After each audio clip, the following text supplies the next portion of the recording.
Every year, many car accidents take place at speeds of 50 kilometers an hour or more. Children are especially at risk, and correct positioning of the child's safety seats is therefore very important.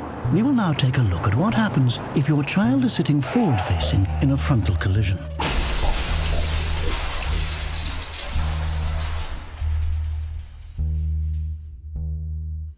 If the child is sitting forward-facing in a frontal collision, this exerts huge forces on the shoulder and neck regions, as well as on the child's head. This can lead to death or permanent injuries as paralysis.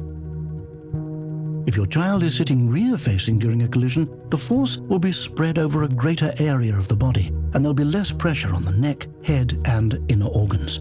If your child sits rear-facing instead of forward-facing, this reduces the risk of serious injuries and death by more than 90%.